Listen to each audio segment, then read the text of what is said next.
The year is 2016. The U.S. Olympic Training Center in Colorado Springs, Colorado, a place where American athletic dreams are either confirmed or quietly buried. Dozens of athletes have gathered for the final selection trials. The air is electric with tension, with hope, with desperation. These are the best of the best. And today, the list will narrow. Among them stands Elena Cruz. 23 years old. 5 feet, 2 inches tall. 98 pounds. By every standard the room was designed around, she is the smallest person there. And she knows it.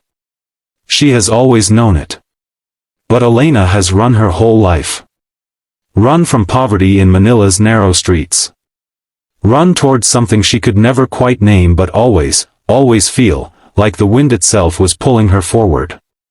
She approaches the evaluation board. Her hands are trembling. She scans the names. Cruz, Elena. Rejected.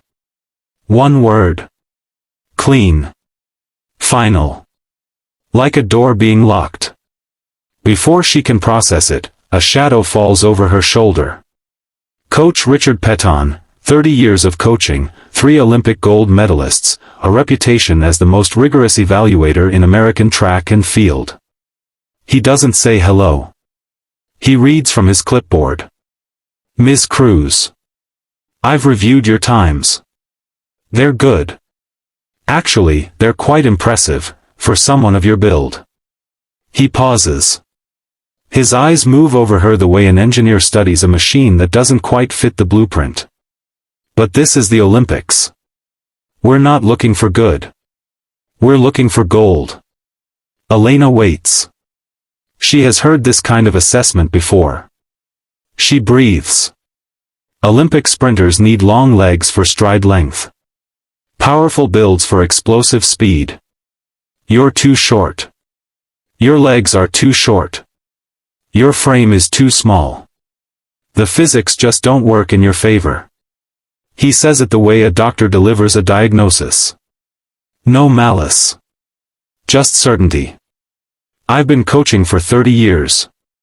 I know what an Olympic body looks like. And I'm sorry, but you don't have it. Elena's eyes fill. She doesn't let the tears fall. Not here. Not in front of him. She says, quietly, Coach Peton, in the Philippines, we have a saying. Don't block someone who has a dream. He looks at her, almost gently. I'm not blocking anything. I'm giving you reality. Dreams are wonderful. But biology is biology. Physics is physics. You can dream all you want, but you cannot change your height. You cannot change your build. He walks away. Elena stands alone in front of that rejection board. The word's still there. Still final. Rejected. That evening, Elena sits on the edge of a bed in a small rented room. She dials a number she knows by heart. Her father answers after 2 rings. He always does. She tells him everything. The board. The coach's words. The clinical assessment of her body as insufficient. She tells it matter-of-factly, the way you tell a story when the emotion is too big to let out all at once. Her father listens without interrupting. When she finishes, there is a long silence. Then he asks, Anak, do you remember why you started running? Elena wipes her eyes. Because you said Filipinos can do anything if we work hard enough. And do you still believe that? She hesitates. I want to. But Coach Peton has trained Olympic champions. He knows what he's talking about. Maybe he's right. Maybe I'm too small. Another pause. Then her father says something that will stay with her for the rest of her life. Or maybe, he only knows how to coach one type of athlete. Maybe he's never seen what a Filipino athlete can do when everyone tells her she can't. Elena doesn't respond right away. She stares at the ceiling of that small room, the rejection notice folded in her pocket, and she feels something shift inside her. Not rage. Something quieter, and more permanent. Resolve. Elena doesn't book a flight home. Instead, she spends 3 days asking questions, making calls, following leads. And she finds him, a small gym tucked behind a strip mall in Colorado Springs. Scuffed floors. Old equipment. A hand-painted sign, Reyes Athletic Training. Carlos Reyes is 51 years old. He competed for the Philippines in the 1992 Barcelona Olympics, didn't medal, but ran with heart enough to fill any stadium. After retiring, he stayed in the United States, coaching quietly, never seeking headlines. When Elena walks through his door and tells him her story, Carlos leans back in his chair and laughs. Not a cruel laugh. A knowing one. Coach Peton rejected you, he says. Good. That means you're about to prove something important. Elena stares at him. You don't think I'm too small? Carlos stands up, walks around her slowly, the way Peton did, but with different eyes. Too small by whose measurement, he says. American biomechanics research was built around American bodies. European bodies. 6-foot sprinters with 40-inch inseams. But I have watched Filipino athletes do things those bodies cannot do, because we are built differently, and we have learned to use it. He picks up a worn notebook from his desk. Short stride cycle means faster turnover. Lower center of gravity means better ground contact stability. A lighter frame means, when trained correctly, faster acceleration off the blocks. You are not the wrong body, Elena. You are an untrained weapon. She looks at him for a long moment. So what do we do? He sets the notebook down and smiles. We rebuild you from scratch. What follows is 4 years that almost no one sees. Elena and Carlos train in that small gym while the rest of the world is watching taller athletes run faster times and break records. They are not in the headlines. They are not in the conversations. They are barely in anyone's peripheral vision. But inside that gym, something extraordinary is being built. Carlos reinvents her technique completely. He studies footage of the world's fastest short-distance sprinters, not just the Western ones, but Japanese, Korean, Thai, athletes who mastered speed without the physical template that American coaching schools treat as gospel. He finds the patterns. Rapid stride frequency over stride length. Aggressive arm mechanics to compensate.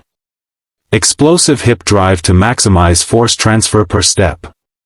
A starting position calibrated precisely to her frame. Elena trains 6 days a week. She runs until her legs feel like burning wire. She lifts until her hands stop shaking from exhaustion. She studies film for hours. She wakes before sunrise in a rented apartment that barely fits a bed and a training bag. She calls her father every Sunday. He asks the same question, "Did you run today?" "Yes, Papa." "Then you're winning." By 2018, her times are improving in ways that catch the attention of Philippine athletics. A scout attends one of her minor competition appearances, not expecting much, just following a report, and watches her run the 100 meters in a time that makes him check his stopwatch twice. By 2019, she is competing on the Asian circuit. Winning regional heats. Turning heads. By early 2020, she earns her spot on the Philippine Olympic team. Elena Cruz is going to Tokyo. The Tokyo Olympics. August 2021, delayed 1 year by a pandemic that tried to stop everything, but could not stop this. Elena stands in the tunnel beneath the stadium, waiting for her name to be called. The noise above her is enormous, an ocean of sound pressing down through the concrete. Carlos is not in the tunnel. He is in the stands, watching with a heart too full to contain. Elena closes her eyes. She is not thinking about Coach Peton. She is not thinking about the rejection board in Colorado Springs. She is not thinking about the word "rejected" printed cleanly next to her name. She is thinking about her father's voice. Did you run today? Yes, Papa. Then you're winning. The announcer calls her name. She walks into the light. The crowd sees her and there is, just for a moment, a murmur. Because she is small. She is still the smallest person on that track. She will always be the smallest person on that track. But Elena Cruz has stopped apologizing for her size. She has stopped seeing it as a deficit. Carlos taught her to see it as a design. The blocks are set. 8 women crouch into position. The stadium holds its breath. The gun fires. And Elena Cruz runs. She runs the way she has always run, faster than physics said she should, faster than her height predicted, faster than the spreadsheets and the 30 years of coaching wisdom and the cold professional assessment of a man with a clipboard. She crosses the line. First. The stadium erupts. Elena falls to her knees on the track, hands pressed to her face, body shaking. Not from exhaustion. From the unbearable weight of a dream that just became real. In the stands, Carlos Reyes is weeping. He is not embarrassed. Some things are worth crying for. In Manila, Elena's father watches on a small television in a small room, and when she crosses the line, he puts his face in his hands and says nothing for a long time. What is there to say? She already knew it. She proved it herself. What this means. Coach Richard Peton was not wrong about the physics. Stride length matters. Frame size matters. Biomechanics are real. But he was wrong about one thing, the assumption that there is only one body that can win. Elena Cruz didn't change her height. She didn't change her build. She didn't make herself taller or heavier or longer-limbed. She changed what was done with the body she had. And in doing so, she didn't just win a gold medal.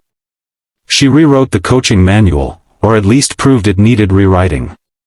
She showed that the blueprint for athletic excellence has been drawn around a body type that is not universal. And that somewhere out there, in gyms with scuffed floors and hand-painted signs, there are athletes who don't fit the blueprint, and who are faster for it. There is a framed photo in Carlos Reyes' gym now. Elena, on the track in Tokyo, arms raised, medal around her neck. Beneath it, a small handwritten note. Huwag hadlangan ang may pangarap. Don't block someone who has a dream. Elena Cruz ran 100 meters in a time the world will not forget. But she started with something faster than speed. She started with belief.